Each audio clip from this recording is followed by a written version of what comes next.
Hey there folks, Wrel here. Today we're going to be reviewing the Sunderer's deployment shield in PlanetSide 2. This won't be a very long review because there's just not a whole lot to talk about. We will, however, be answering some pretty important questions about how the deployment shield functions. That said, the deployment shield is a defensive slot certification that's going to run you 50, 100, 200, and 500 certs to unlock, or a grand total of 850 if you're planning on maxing out the tree. Also keep in mind that the Advanced Mobile Station currently costs 50 certifications and is located in the passive cert tree. You'll obviously need that to be able to deploy to activate the shield, so hopefully that'll change in the future because an ability that requires another ability that you may not have access to is kinda silly. But Sunderers with deployment shields equipped will have an old AMS attachment model on top of the roof with some added particle effects. While it's deployed, the Sunderer puts up a shield that absorbs a specific amount of damage before failing. After it fails, there's a short cooldown, and then it starts back up again. As a side note, you can actually shoot the deployment shield Sunderer with your small arms if the shield is up, and it'll just make the whole thing pulse. It doesn't actually seem to do any damage to the shield itself, but it does add a pretty cool effect. It doesn't say this in the ability description, but the deployment shield actually becomes more powerful at rank 2, and it keeps that same power level through the max rank. A rank 1 deployment shield can absorb roughly 2 anti-tank mines, whereas a rank 2 or higher shield will require 3 mines to drop the veil. Beyond that, you're looking at 3 dumbfire rockets, 3 AV monitor rounds, and 2 C4 worth of damage to bust the shield open.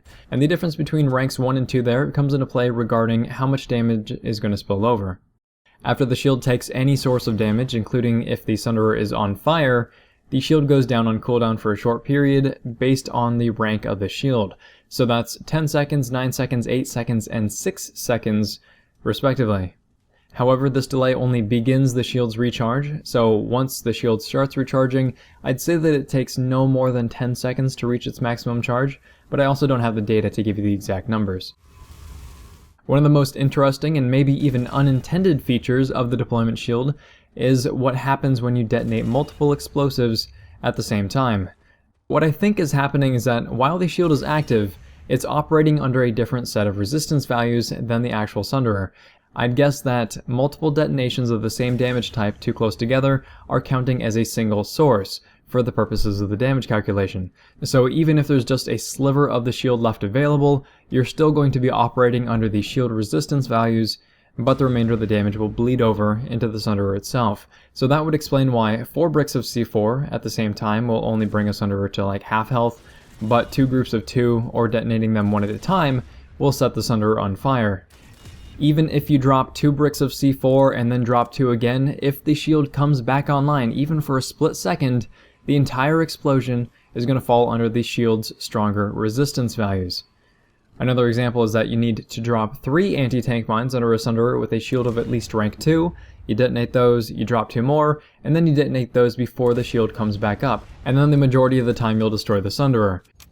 If you have a max rank deployment shield, this technique becomes extremely difficult to pull off, simply because of how long it takes you to get everything done. It's hard to keep everything within a 6-second window, and that's even talking about killing a Sunderer that doesn't have defenders nearby. That being said, I highly suggest increasing the deployment shield to its maximum rank and using it for your deployment Sunderers.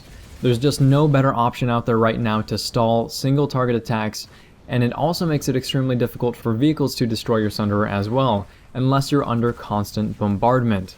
For example, the Vanguard's Titan AP round takes 4 seconds to reload by default, so that's a 2-second window where if the Vanguard is trying to avoid a rocket or something, or if they have to line up their shot, then they're going to be giving the deployment shield a chance to start regenerating, which is going to mitigate their damage even if there's a sliver of health left.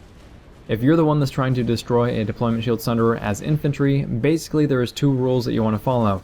The first is to just bring a friend and make sure both of you have explosives, and the second is to make sure that you don't detonate them at the same time. You can technically pile on enough explosives to drop the Sunderer start to finish, even with a full shield, but the surefire bet is to drop the shield and then finish the job. But overall, the smartest way to take out a deployment shield Sunderer is to keep it under constant bombardment by heavy assault rockets or by tank rounds or what have you. You just have to keep the shield offline, and that'll make it an easy target. If this video has been interesting, helpful, or entertaining, please feel free to like, subscribe, tell your friends about the channel, and if you have any thoughts or experiences with the new deployment shield, feel free to leave those thoughts in the comments section down below. And I know I didn't go over how many shots it takes to drop a shield from a vehicle's perspective, but if I do end up getting those numbers, I'll leave them in the video description for you. Thanks very much, folks. Wrel signing off.